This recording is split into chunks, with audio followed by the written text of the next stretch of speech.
My name is Margaret Doyle, although these days I go by Maggie, and I'm 38 years old. 10 years ago, I was standing in a bridal shop fitting room with a wedding dress I was never going to wear. I had just found out that my fiancé had been seeing my younger sister, and when I went home expecting my parents to be horrified, my mother looked at me and said something I still remember word for word. She said, "Iris deserves a chance at happiness too." I don't think I've ever been able to explain what that sentence did to me. Well, properly anyway.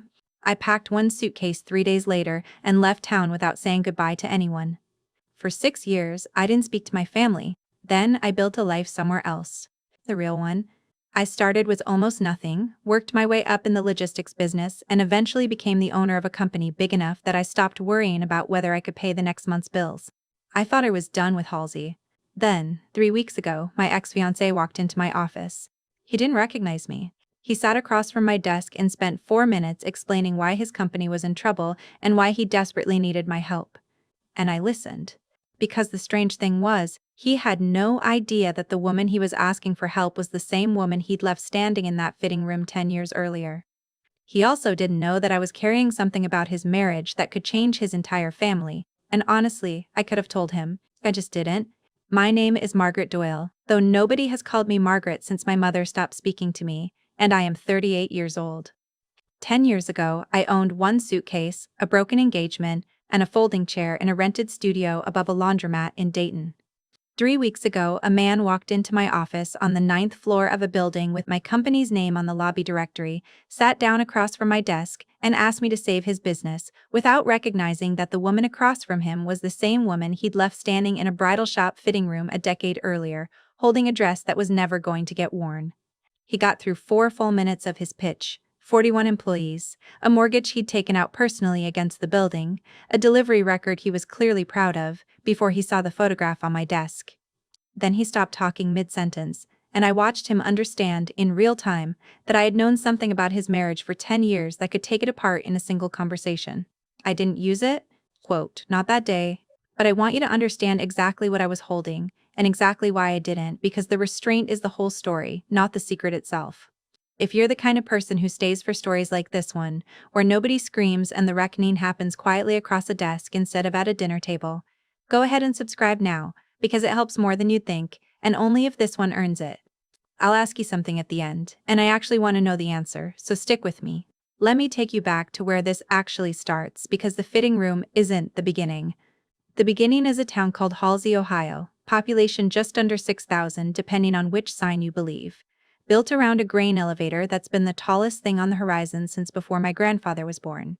My father worked that elevator for 27 years, same shift, 7 to 3, same steel-toed boots resoled twice a year at the shop on 4th Street because buying new ones felt like admitting the old ones had won. My mother didn't work, not officially, though she'd have told you that raising 2 daughters and running the flower committee at First Methodist and sitting on the auxiliary board of the country club we weren't quite rich enough to belong to was a full-time job with no health insurance. She was probably right about that part. I was the older daughter. Iris came 3 years after me, and from the time she could walk, there was a difference in how the house responded to us. I don't say that as a wound I'm still nursing. I say it as a fact. I clocked early and never stopped clocking. Because clocking things turned out to be the one skill nobody in that house ever discouraged. When I got the lead in the 8th grade play, my mother mentioned it to exactly one person, the church secretary, in passing.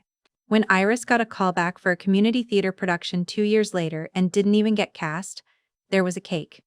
Not a big cake. A grocery store cake with her name misspelled on it, IRYS, which we all laughed about, but a cake. I got a report card with 4 A's and a B, and my mother looked at the B in geometry for a long time before she said anything about the A's. I want to be careful here, because this isn't a story about a monster. My mother was, by every visible measure, a good mother. She showed up to every parent-teacher conference. She never missed a birthday. What she did, and did consistently enough that I eventually stopped being surprised by it, was ration her attention like it was something that could run out if she gave too much of it to the daughter who didn't seem to need it as badly. I didn't need it as badly. That was the whole problem. I was self-sufficient in a way that read, to her, as not requiring love, when what it actually was a kid learning early that love in that house was a finite resource, and deciding to just not compete for it. The person who didn't ration anything was Deb Marchetti, and I need to introduce her here because she matters for the rest of this story, not just the end of it. Deb wasn't family. She was my father's second cousin's ex-wife, which is a relation so thin it barely counts as one, and she ran the diner on Route 9 where I'd bust tables starting at 15. Deb noticed things. She noticed when I showed up to a Saturday shift with a split lip from nothing anyone in my house did, just a bad fall off a bike, and she still sat me down and fed me eggs and asked twice if I was sure. She noticed when I got into Ohio State on a partial scholarship and nobody at home threw a party, and she threw one herself, in the diner, after close, with the sheet cake she paid for out of her own register. She's going to come back into this story later, and I want you to remember her now, because she was the first person who ever made me feel like being difficult to love wasn't the same thing as being difficult. That word, difficult, is one you should hold on to too. My mother used it about me the way other mothers use a nickname, not cruelly, at least not at first, just constantly. Margaret's difficult. Margaret needs things explained twice. Margaret doesn't let things go. I used to think she meant I was hard to be around. It took me a long time to understand she meant something closer to, Margaret notices what I'm doing, and I'd rather she didn't. There's a smaller memory I keep coming back to, smaller than the play or the report card, and maybe that's exactly why it stuck. I was 9. Our neighbor 2 houses down was throwing a birthday party for her daughter, Iris's age, with a rented bounce house in the yard, the kind of thing that felt like a circus had landed on our street. Iris got invited. I didn't. Not because anyone disliked me, just because the girl and I weren't close, which was a perfectly ordinary reason for a 9-year-old not to get an invitation. What wasn't ordinary was that my mother spent the better part of that Saturday afternoon at the party anyway, standing at the fence line chatting with the other mothers, while I sat on our own back steps alone, and when she came home that evening, flushed and happy from an afternoon of adult conversation, she never once asked what I'd done with my day. I'd built an entire fort out of couch cushions and read 2 books cover to cover, and nobody asked. I didn't resent Iris for the bounce house. I resented, even at 9, the particular quiet of an afternoon nobody thought to check on. My father's relationship to all of this was its own kind of complicated, and I want to be fair to him here, because fairness is a discipline I've had to practice on purpose. He wasn't unkind. He was absent in the specific way that men of his generation in towns like Halsey were often absent. Present at the table every night at 6, present at every school function his shift allowed, but never once willing to contradict my mother in front of us. Not about anything, not even something as small as whether I could stay up late to finish a book. I used to think his silence meant he didn't see what she was doing. Years later, sitting across from him in that diner near his house, I learned he'd seen every bit of it, and simply hadn't known, at the time, how to be a different kind of husband than the one he'd promised to be 20 years earlier. That doesn't excuse it. It does explain it, and there's a difference I've had to learn to hold on to, because collapsing the two together would have kept me angrier at him than the situation actually called for. I met Daniel Pierce the fall I turned 24, at a supplier conference in Columbus that had nothing to do with romance and everything to do with pallet racking, which tells you something about both of us. He worked for a mid-sized furniture manufacturer at the time, doing sales, and I was 3 years into a logistics coordinator job I'd landed almost by accident after college, the kind of job where you learn to read a shipping manifest the way other people read a novel. We talked for 40 minutes at a hotel bar about freight delays, and neither of us mentioned it again until he called my office 2 weeks later with a question about a routing schedule that could have been answered by literally anyone else at his company. I knew what that call was. I let him ask it anyway. He proposed on a Tuesday in March, in the parking lot of the Halsey grain elevator, of all places, because I'd told him once that my father used to bring me there as a kid and let me watch the trucks unload, and Daniel remembered that. I want to be fair to him here, because fairness is going to matter later. He wasn't cruel to me. Whatever happened after, it didn't start with cruelty. It started with him being the kind of man who remembered a detail I mentioned once, and me being the kind of woman who wasn't used to that, and mistaking the novelty of being remembered for something bigger than it was. We set a date 14 months out.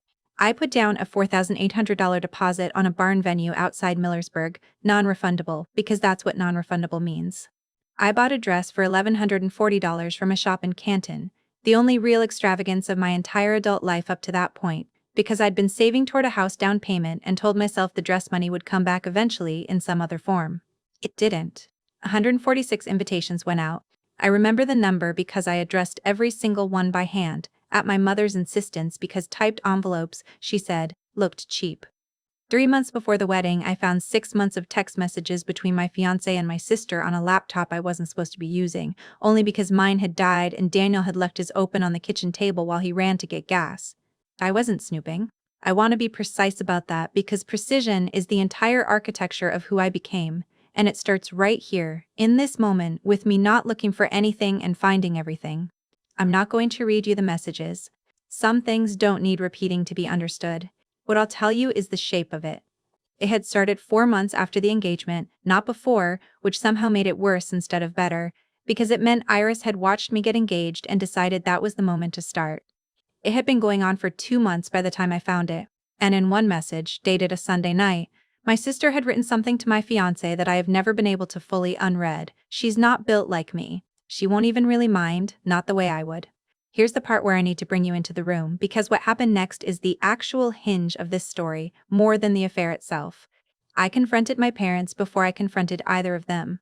I don't fully know why, except that some part of me still believed, even then, that my mother would hear this and be the mother I'd been waiting for since I was 8 years old, watching a misspelled cake get cut for my sister. I sat at their kitchen table with printed pages, because I'd printed them, because some instinct in me even then knew I needed a record and not just a memory, and I laid it out for my parents like a report. My mother read maybe a third of it before she pushed the pages back across the table. She didn't cry, she didn't gasp. She looked at me the way you'd look at someone who'd brought bad news about the weather, inconvenient but not really her problem, and she said, "Margaret, you have always been the difficult one. Iris deserves a chance at happiness too." I'm going to say that sentence again, because you need to sit in it the way I had to. Iris deserves a chance at happiness too. As if my happiness and hers were the same finite resource my mother had been rationing between us our whole lives, and giving Iris a shot at it required taking mine and handing it directly to her, engagement ring and wedding venue included. My father said nothing. Not one word that whole conversation. He looked at the table. He looked at his coffee. At one point he looked at me, just for a second, and something crossed his face that I'll get to later, because it matters, but in that moment he said nothing, and nothing, from a father, is its own kind of answer. I left 3 days later. I canceled the venue myself, over the phone, and ate the $4,800 deposit because I couldn't stand the thought of my mother making that call and softening it into something palatable at the next garden club luncheon. I gave the dress to a consignment shop in Canton and never asked what they sold it for. I packed one suitcase because that's genuinely all I took, folding it in my old bedroom while my mother stood in the doorway, not offering to help and not asking me to stay, just watching, the way you'd watch weather move through instead of something you had any say over. My father wasn't home when I left. I've never known if that was deliberate on his part or just the shift schedule doing what it always did, and I've decided, at this point, that I'd rather not know for certain, because either answer would cost me something. I drove to Dayton because it was 90 minutes away and I didn't know where else to go, and I did not speak to my mother, my sister, or my father again for 6 years. Here's where I need to stop you again, because I want you to understand what came next, and I want you thinking about your own version of this before we go further. If someone in your life decided your happiness was the more negotiable one, I need to hear about it in the comments, because I read every single one, and it helps me more than you'd guess to know I'm not the only person who sat at a kitchen table and watched a parent choose an easier daughter. The 2 years after I left Halsey were the leanest of my life. I bussed tables again, the way I had for Deb, except in Dayton nobody knew my name and there was no cake at the end of it. I got a job on a loading dock for a regional trucking outfit called Bellwether, doing the most physically brutal work I'd ever done. 12-hour shifts hauling freight in July heat because it paid $9 more an hour than the front office jobs I could get with my resume at the time, and I needed the $9. That dock is where I started counting things, and I don't mean that as a figure of speech. Bellwether ran on what they called an exceptions log, a running record of every shipment that came in wrong, damaged, late, short, or misrouted, because a company that moves other people's freight lives or dies on how honestly it tracks its own failures. I was good at the exceptions log. I was good at it, the way some people are good at crossword puzzles, an aptitude I didn't know I had until someone handed me the tool for it. Within 8 months, I was running the log for the whole facility. Within 2 years, I was in the office, not the dock, doing routing and vendor contracts. Within 4 years, I was a regional operations manager. I want to tell you that ambition drove all of it, and some of it, sure. But underneath the ambition was something simpler. Counting things precisely, dating them, filing them, was the only part of my life that had never once betrayed me. I started my own file the same year I made office manager, though I didn't call it anything dramatic. I called it, in my head, the exceptions log, same as the one at work, because that's what it was. Item 1. The returned birthday card I mailed my mother 2 years after I left, sent back unopened, no note. Item 2, the voicemail from my father, 11 months after I left, 41 seconds long, that said only that he hoped I was doing all right and hung up before I could call back, because I was at work and missed it live. Item 3, the wedding announcement for Iris and Daniel that ran in the Halsey paper, which someone, I never found out who, mailed to my apartment in an envelope with no return address, no note, just the clipping, folded once.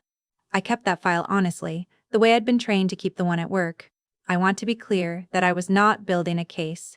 I told myself that constantly, because it would have been easy to let the file curdle into something bitter, a weapon I was sharpening in a drawer, and I refused to let it become that. I was keeping records. There's a difference, even if it doesn't always look like one from the outside, and the difference is intention. A weapon is something you build to use. A record is something you build because the alternative is letting yourself forget what actually happened. And I had already watched my own mother rewrite history once, at that kitchen table in real time, and I was not going to let anyone, including myself, do it again. The person who kept me from turning bitter was Deb. She tracked me down about a year after I left, through a mutual friend from the diner, and she started calling every Sunday at 6, no matter what. Not to check on the family situation, not to relay gossip, just to talk, the way you'd talk to anyone you loved.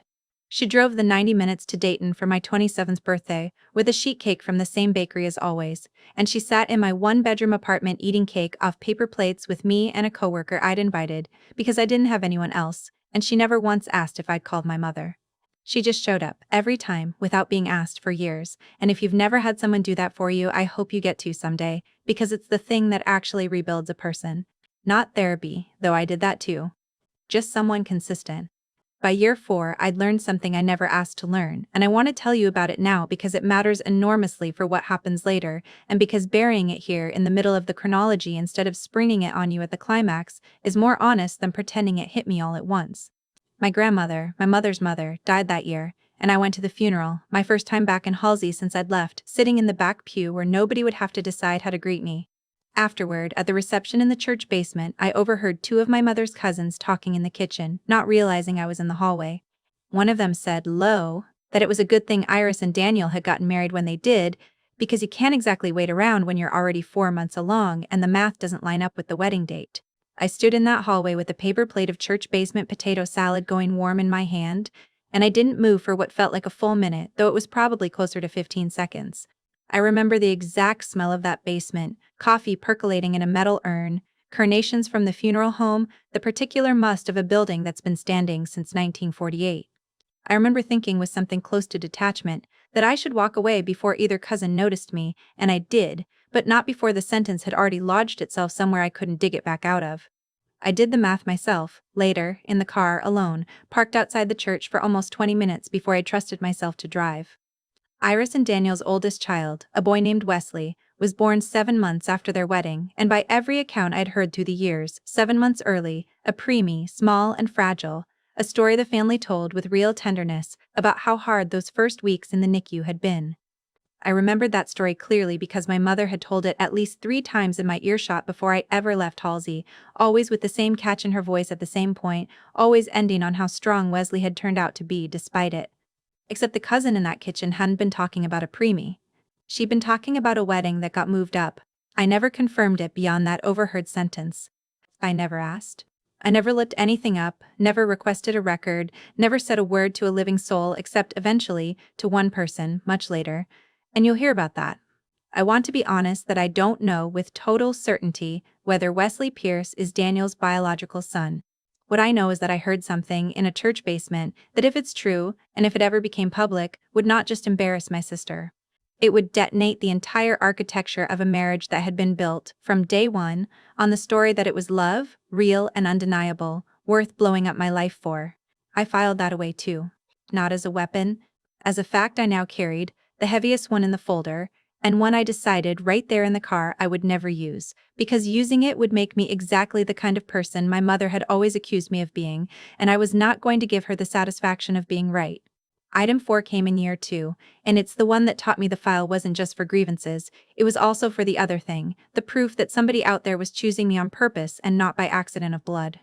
Deb drove 90 minutes through a February ice storm to sit with me in an urgent care waiting room the night I thought I'd broken my wrist falling on ice outside my apartment, and she stayed until 2 in the morning even after the doctor confirmed it was only a bad sprain because, she said, she wasn't about to let me drive myself home loopy on the pain medication they'd given me.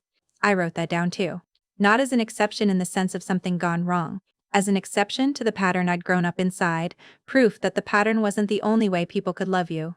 Item 5 was smaller and meaner, the kind of thing that doesn't sound like much until you've carried it a while. My cousin Beth, the one who still spoke to me occasionally in those years, mentioned in an email that my mother had told the whole extended family I'd left Halsey because I couldn't handle seeing my sister happy, framing my exit as jealousy instead of what it actually was. I didn't respond to the family. I filed the email. Item 6, Year 3, my 30th birthday came and went with no card, no call, nothing, from either my mother or Iris, the first birthday in 30 years that had passed that way. Deb's cake showed up anyway, same bakery, same paper plates, and I remember standing in my kitchen that night thinking, with a kind of clarity I hadn't expected, that the absence and the presence were both data, and both deserved to be recorded with the same precision, because a life built only out of grievances is just as dishonest as one that pretends the grievances never happened. I want to pause here, because I think this is the part of the story that resonates with people the most, even more than the confrontation later on.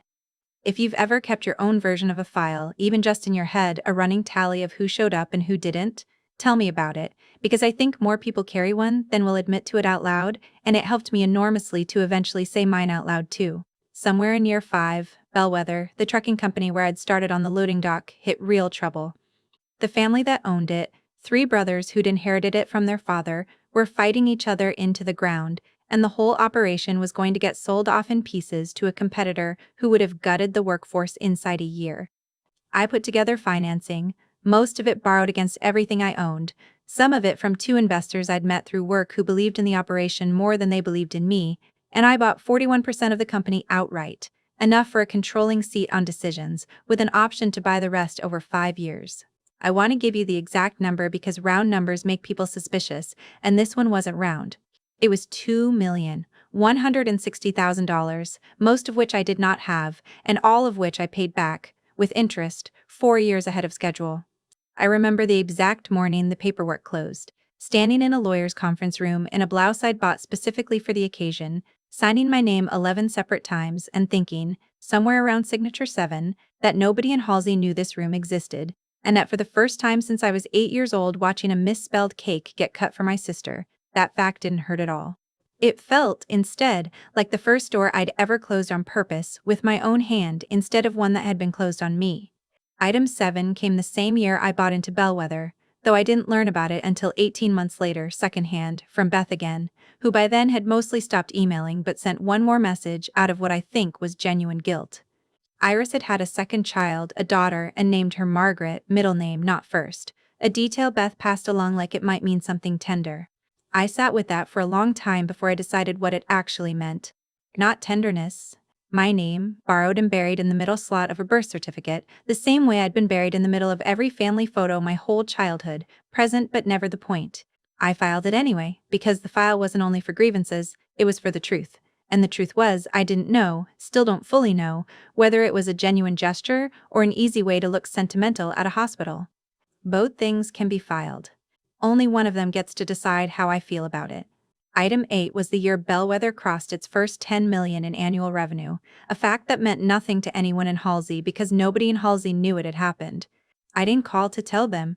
That itself went in the file, not as a grievance but as a marker, the same way you'd log a shipment that made it to its destination without a single exception attached to it.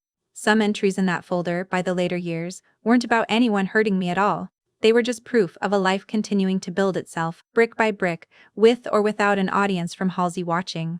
By year 8, I owned Bellwether outright, not as a metaphor. As a fact on a filing cabinet somewhere in a courthouse in Dayton, my name on the deed of sale.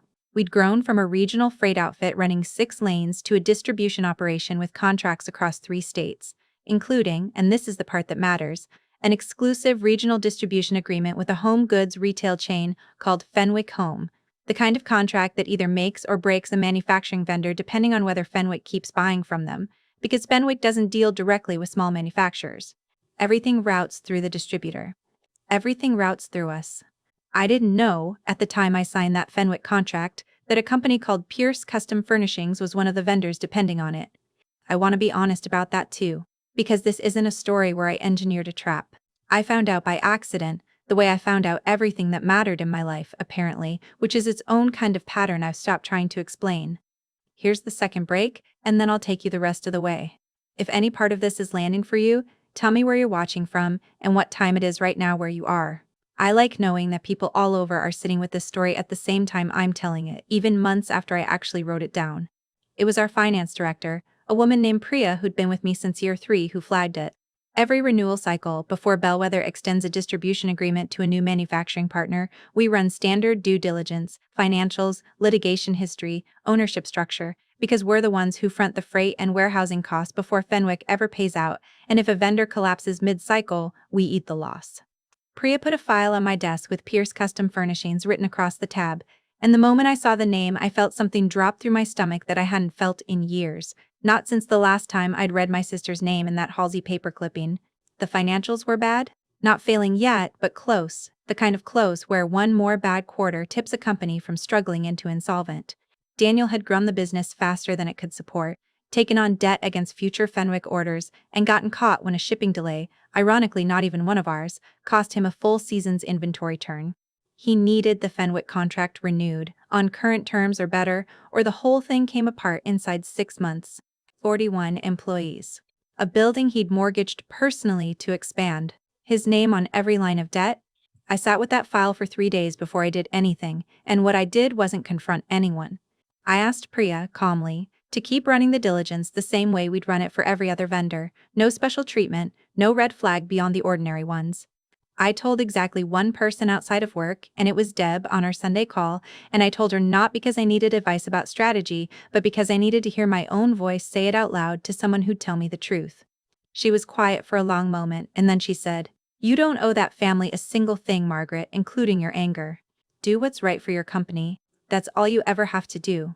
2 weeks after that file landed on my desk, Priya forwarded me something else, almost apologetically, a screenshot a mutual contact had sent her, a woman named Denise who used to work the front desk at the Halsey Grain Co-op and still, somehow, knew everyone's business. It was a text thread, forwarded and re-forwarded enough times that the formatting was a mess, but the content was clean enough to read. My mother, to my sister, to a cousin, planning who should be the one to reach out to me first. Now that word had apparently traveled back to Halsey that I owned Bellwether. My mother's exact words, and I have this saved, because of course I do, Daniel needs to be the one to go. Margaret always did have a soft spot for people who needed something from her. Make a list, Iris. Be specific. She's a numbers person, she'll respond better to numbers than feelings. I read that sentence probably a dozen times, not because it surprised me, because it confirmed, in writing, in her own words, something I'd suspected my whole life, and had never had the courage to put a name to. I wasn't difficult because I noticed too much.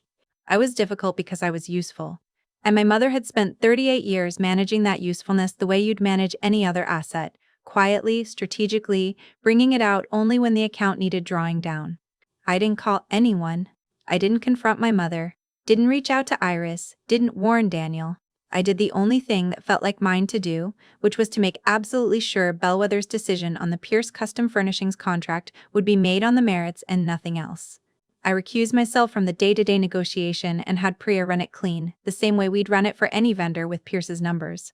Before I recused myself, though, I did one more thing, and I want to tell you about it because I think it matters more than the confrontation itself. I called a lawyer, a woman named Ellen Sato who'd handled Bellwether's contract work for years, and I asked her a single question with no context attached. If a controlling shareholder had a personal history with a vendor under review, was there any way that history could be construed as improperly influencing a business decision, in either direction, favorable or unfavorable?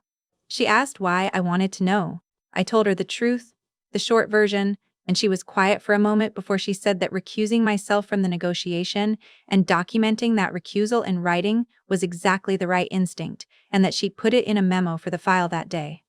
I wasn't protecting myself from a lawsuit. Pierce Custom Furnishings was never going to sue anyone. I was protecting the one thing I built entirely on my own from ever being touched by the family that had spent my whole childhood teaching me my judgment couldn't be trusted. If the business justified the renewal, it would get renewed. If it didn't, it wouldn't, and no family history was going to move that needle in either direction. I told myself that was the whole plan. I was wrong about that, but only a little, and only because I hadn't accounted for Daniel walking into my building in person, without an appointment, asking the front desk for whoever ran distribution decisions, and getting sent up to me before I even knew he was in the lobby. That's the meeting I opened this story with. Let me take you inside it properly now. He didn't recognize me at first, and I want you to understand why, because it says something true about how differently the same 10 years land on two different people. I'd changed my hair, cut it short somewhere around year 3 and never grown it back. I'd put on the kind of weight that comes from an office job after years of loading dock work, not much, but enough to change a face. I was wearing a gray suit instead of whatever 28-year-old me used to wear, and I was sitting behind a desk with my company's name etched into the glass door behind me, in a context his mind simply hadn't built a folder for. He sat down, shook my hand, called me Ms. Doyle, and started his pitch. It was a good pitch, honestly. He'd rehearsed it. He talked about the 41 employees, about the mortgage on the building, about a 5-year track record of on-time delivery to Fenwick before the one bad season, about a growth plan that would let him pay down the debt within 18 months if he just had a runway. He was persuasive in the exact way I remembered him being persuasive a decade earlier, warm, specific, good at remembering details about the person across from him. 4 minutes in, he mentioned, almost in passing, that his in-laws were actually from a small town not too far from here. Halsey, he said. Ever heard of it? And I said I had. Then his eyes moved, just slightly, the way eyes do when they're scanning a desk for context clues about the person they're talking to, and they landed on the photograph. I keep one photograph on my desk. Not a company photo, not a picture of Deb or Priya or anyone from Bellwether. It's a small silver frame holding half of a torn photograph. An engagement portrait from 11 years ago, cut clean down the middle where my mother ripped it in half at that kitchen table the night I showed her the messages, keeping the half with Daniel's face on it and throwing the half with mine across the table at me like it was something she needed out of her hands. I kept my half. I had it framed exactly as it was, torn edge and all, and I've kept it on every desk I've owned since, not as a wound I nurse, but as a fact I refuse to let anyone, including myself, soften into something more comfortable. Daniel saw that torn edge, and I watched the recognition move through his whole body at once.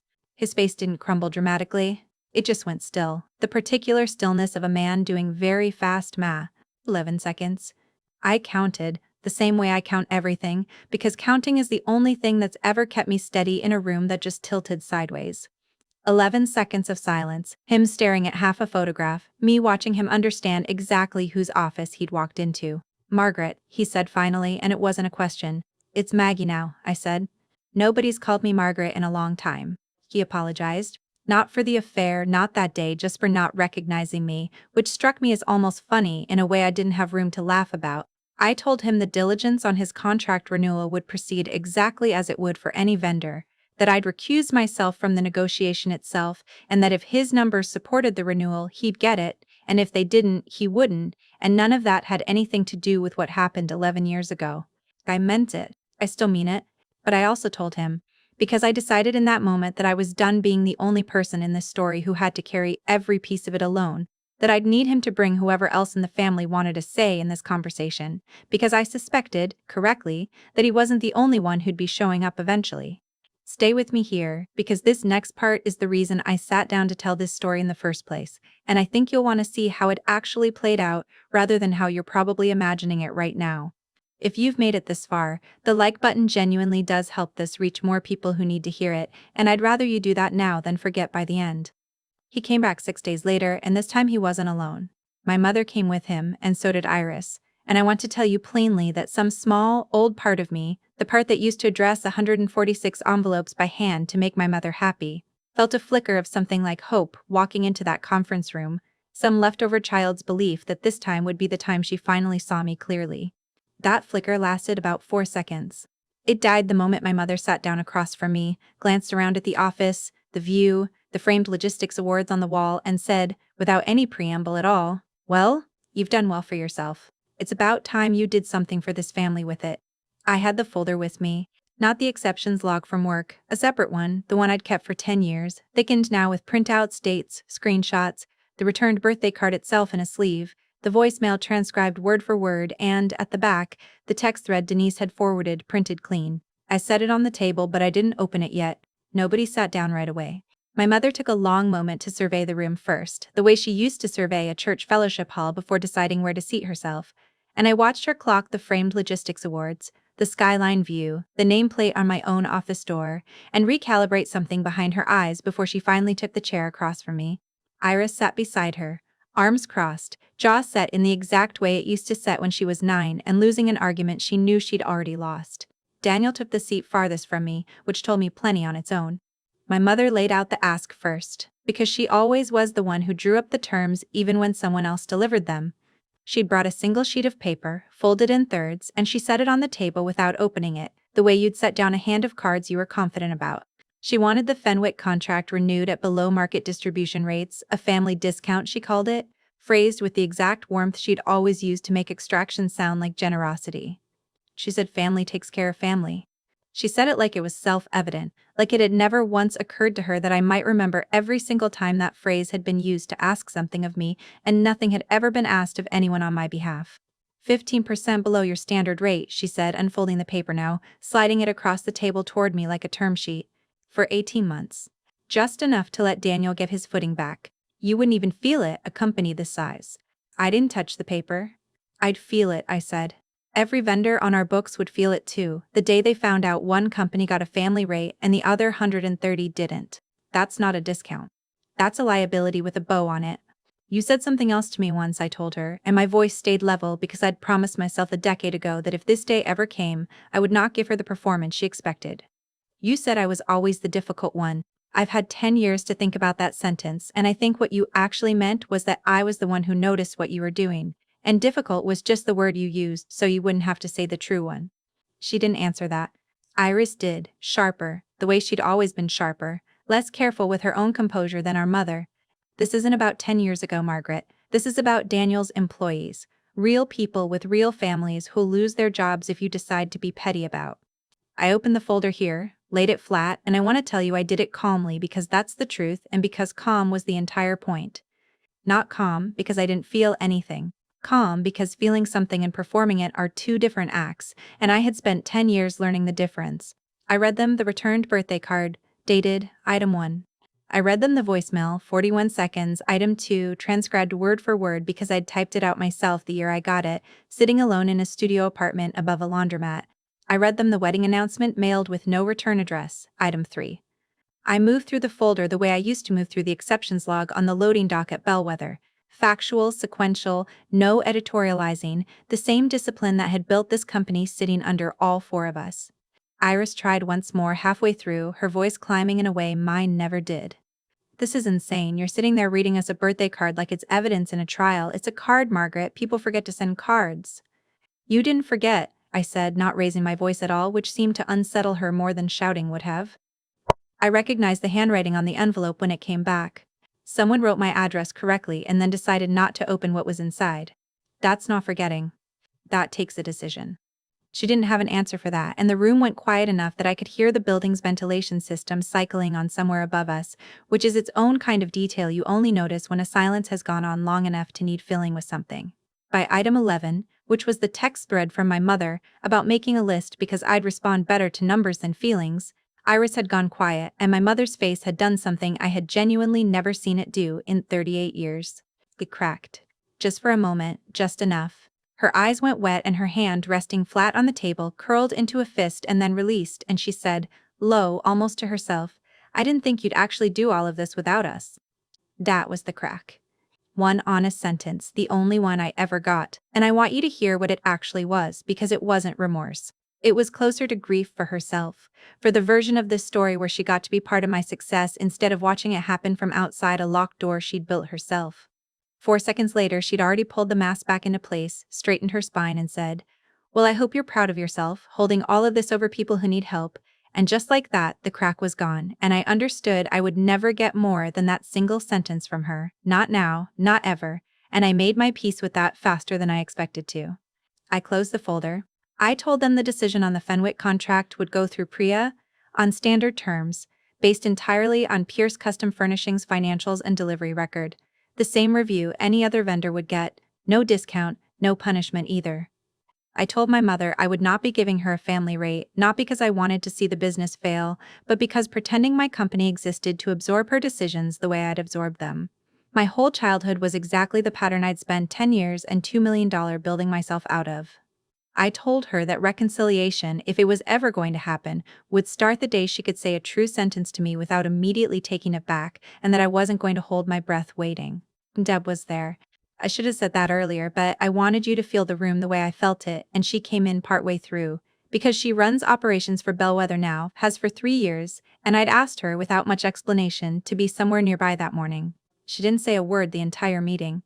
She just stood near the door with her arms crossed, watching, and her presence did something in that room that no amount of my own composure could have done alone. It reminded everyone, including me, that I had people, that I hadn't survived the last 10 years by clawing through them by myself, and that whatever my mother thought family meant, I already had one, built out of a diner waitress with no blood relation to me at all. Daniel stayed behind after the others left, and this is the part I promised you at the start. I told him plainly, without drama, that I'd known something for a long time, something about his marriage, something that had reached me by accident the way most of the worst news in my life had, and that I wasn't going to tell him what it was. I watched fear move through his face, real fear, the kind that doesn't have time to arrange itself into anything more presentable. I told him I wasn't withholding it as leverage. I told him I'd carried it for 6 years without using it once, not against Iris, not against him, not even in my worst moments, and that the reason wasn't kindness toward either of them. It was that I had decided, a long time ago, in a car outside a church in Halsey, that I was not going to become the kind of person who uses other people's worst possible truths as currency, no matter how badly they'd earned it. He asked, quietly, almost like he didn't want to hear his own voice ask it, whether I was going to tell Iris I knew. I told him no. I told him this wasn't information I was ever going to hand to either of them, because handing it over would only ever serve one purpose, hurting someone, and I'd spent 10 years deciding I didn't want to be a person who did that, even to people who'd earned it.